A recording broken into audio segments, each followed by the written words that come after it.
भिवंडी नाशिक रस्त्याची उद्या मुख्यमंत्री एकनाथ शिंदे पाहणी करणार। मुंबई अहमदाबाद हायवे मार्गे येणाऱ्या अवजड वाहनांना थांबवण्यासाठी पार्किंग लॉट तयार करण्याचे निर्देश। रस्ते दुरुस्तीच्या कामामध्ये हयगय नको, नागरिकांना वाहतूक कोंडीपासून तत्काळ दिलासा द्या, मुख्यमंत्री एकनाथ शिंदे यांचे यंत्रणांना आदेश। गणेशोत्सवापूर्वी मुंबई गोवा महामार्गावरील प्रवास खड्डेमुक्त करणार, केंद्रीय मंत्री नितीन गडकरींचं मुंबई उत्तर पश्चिमचे खासदार रवींद्र वायकरांना आश्वासन। पश्चिम द्रुतगती महामार्गावरती मोठी वाहतूक कोंडी, रस्त्यावरती वाहनांच्या लांबच लांब रांगा, वांद्र्याहून दहिसरकडे जाणाऱ्या मार्गावर मोठ्या प्रमाणावर वाहतूक कोंडी। अमळनेर ते विघनवाडी रेल्वे मार्गाची उद्या चाचणी, नगर बीड परळी रेल्वे या मार्गावरती 2 वर्षांपूर्वी अहमदनगर पासून ते सोलापूर वाडी दरम्यान चाचणी घेण्यात आलेली होती। सरकारी नोकरीसाठी बनावट दिव्यांग प्रमाणपत्राचा वापर करणाऱ्यांचा एबीपी माझाकडून पर्दाफाश, तब्बल 400हून अधिक बोगस दिव्यांग कर्मचाऱ्यांना नोकरी। राज्यामध्ये अनेक बोगस प्रशासकीय अधिकाऱ्यांची नियुक्ती झाल्याची शक्यता, सुराज्य अभियानाकडून राज्यपालांकडे चौकशीची मागणी। बोगस दिव्यांग प्रमाणपत्र प्राप्त करून शासकीय नोकरी मिळवलेल्या आणि शासकीय प्रमाणपत्र मिळवून देणाऱ्या शासकीय यंत्रणेतील जबाबदार व्यक्तींवर कारवाई करा, आमदार बच्चू कडूंचं मुख्यमंत्र्यांना पत्र। बोगस दिव्यांग प्रमाणपत्राचा वापर करून अधिकारी झालेल्या उमेदवारांवर कारवाई व्हायला हवी, विरोधी पक्षनेते अंबादास दानवेंची प्रतिक्रिया, तर खऱ्या दिव्यांगांना संधी मिळायला हवी, दानवेंचं वक्तव्य। सरकारनं जर बनावट प्रमाणपत्र बनवणाऱ्यांचा बंदोबस्त केला नाही तर त्यांना आमच्या पद्धतीनं चोप देऊ, बच्चू कडूंचा इशारा। एबीपी माझाच्या बातमीनंतर बोगस दिव्यांग प्रमाणपत्राप्रकरणी वडेट्टीवारांकडून सखोल चौकशीची मागणी, बेजबाबदार मंत्र्यांचा भरणा, वडेट्टीवारांचा तानाजी सावंतांना टोला, या प्रकरणी एसआयटी नेमा, वडेट्टीवारांची मागणी।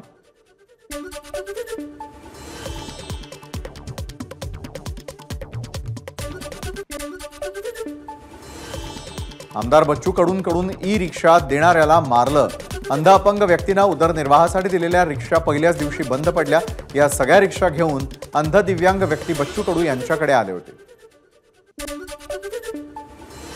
हिंगोलीमध्ये मनसे अध्यक्ष राज ठाकरेंचं जंगी स्वागत, शिवरायांचा पुतळा परिसरामध्ये राज ठाकरेंवरती 4 जेसीबींमधून फुलांची उधळण, यावेळी मोठ्या प्रमाणात शिवसैनिकांची उपस्थिती।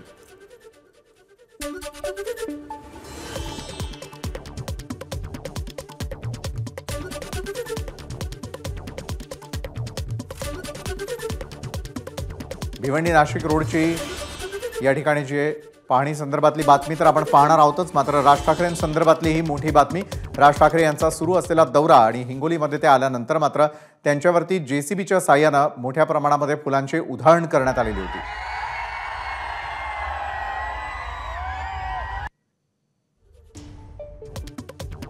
विधानसभेच्या पार्श्वभूमीवर राज ठाकरेंचा मराठवाडा दौरा सुरू। आज हिंगोली दौऱ्यावर असताना राज ठाकरेंनी औंढा नागनाथाचं घेतलं दर्शन।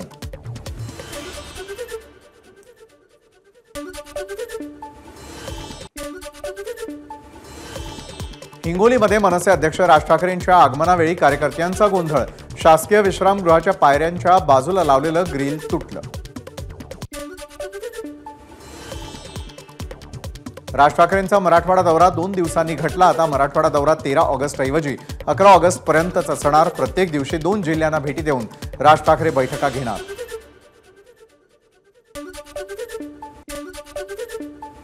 राज ठाकरेंचा उद्या बीड जिल्हा दौरा, या पार्श्वभूमीवर शहरामध्ये विविध ठिकाणी बॅनरबाजी, बॅनरच्या माध्यमातून मनसेतील अंतर्गत गटबाजी समोर।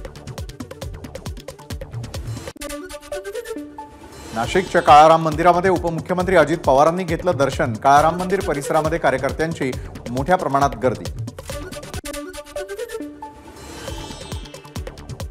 उपमुख्यमंत्री अजित पवार नाशिक दौऱ्यावर, गुलाबी बस आणि गुलाबी जॅकेटनं अजितदादांचा दौरा चर्चेत।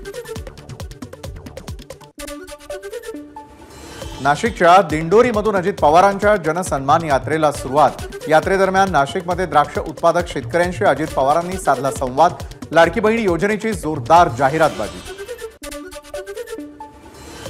दिंडोरीमध्ये अजित पवारांच्या कार्यक्रमस्थळी पावसामुळे प्रचंड चिखल, कार्यक्रमाच्या ठिकाणी भुजबळांनी चिखलातून वाट काढत गाठला स्टेज, मात्र अजित पवारांसाठी मागवली गाडी.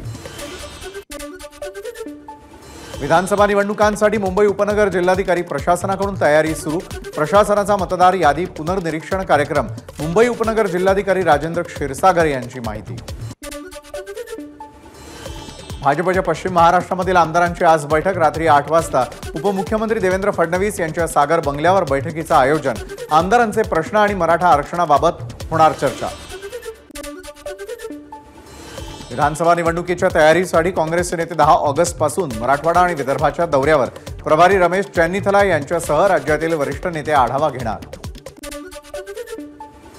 राज्याचे नवनियुक्त राज्यपाल CP राधाकृष्णन यांची ठाकरे गटाच्या शिष्टमंडळानं घेतली भेट. यावेळी विरोधी पक्षनेते अंबादास दानवे, आमदार सचिन अहिर, सुनील शिंदे आणि अन्य नेत्यांची उपस्थिती. दिल्लीमध्ये विधानसभेच्या रणनीतीसाठी महाविकास आघाडीची महत्त्वाची बैठक संपन्न. पुढील महिनाभरामध्ये जागावाटप झालं पाहिजे यावर चर्चा झाल्याची माहिती. सांगलीच्या मिरजमध्ये मनोज जरांगेंकडून शिवराय यांच्या पुतळ्याला अभिवादन. सांगलीमधील विश्रामबाग चौकातून राम मंदिर चौकापर्यंत पदयात्रा होणार. उद्या छत्रपती संभाजीनगरमध्ये प्रहारचा आक्रोश मोर्चा.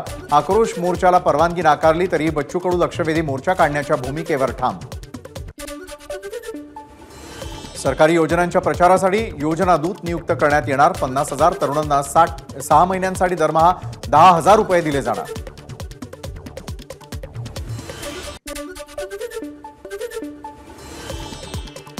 नितेश राणेंच्या नावे माजगाव दंडाधिकाऱ्यांचं अजामीन पात्र वॉरंट. संजय राऊत यांनी दाखल केलेल्या अब्रू नुकसानीच्या प्रकरणामध्ये समन्स बजावूनही नितेश राणे वारंवार अनुपस्थित. अमोल मिटकरींच्या वाहनावरती हल्ला प्रकरणी मनसेचे नेते कर्णबाळा दुंबळेंचा अटकपूर्व जामीन मंजूर. या प्रकरणी 17 आरोपींना अटक, आणखी 3 आरोपी फरार. परभणीमध्ये निवडणुकीच्या पार्श्वभूमीवरती ठाकरे गट आणि भाजपमध्ये आरोप प्रत्यारोप सुरू. शिवसेनेनं केलेली विकास कामं भाजपनं अडवल्याचा ठाकरे गटाचा आरोप. पॅरिस ऑलिम्पिकमधील कांस्य पदक विजेता स्वप्नील कुसाळेचा पुण्यात रोड शो. मोठ्या संख्येनं चाहते रोड शोमध्ये सहभागी. मायदेशी परतल्यानंतर पुण्यात त्याचा पहिलाच रोड शो.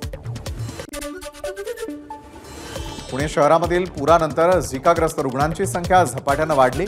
पुण्यामध्ये एकाच दिवसात झिकाच्या 7 रुग्णांची नोंद. यात 6 गर्भवती महिलांचा समावेश.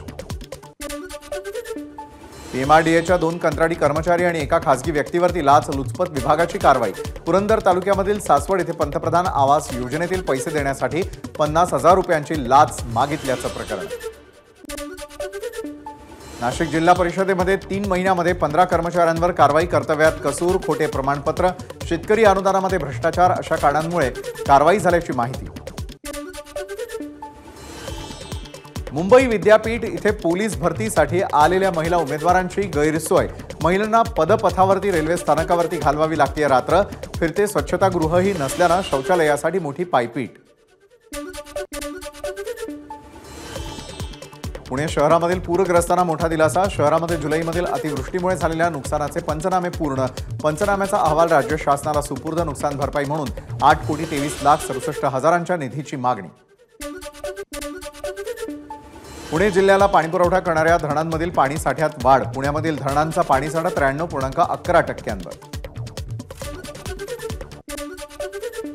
नाशिकच्या पालखेड धरणामधून मनमाड येवल्यासाठी पाण्याचं आवर्तन सोडलं. पाटाच्या माध्यमातून हे पाणी दोन्ही शहरं आणि रेल्वेच्या साठवणूक तलावामध्ये पोहोचणार. नागरिकांना दिलासा. पालघरच्या डहाणू तालुक्यामधील शाळकरी विद्यार्थ्यांची गैरसोय. सूर्या नदीमधील लाकडी तराफा मागील आठवडाभरापासून बंद. भवाडी, कोसेसरी परिसरामधील 8 ते 10 गावपाड्यांच्या विद्यार्थ्यांसह नागरिक ये जा करत होते.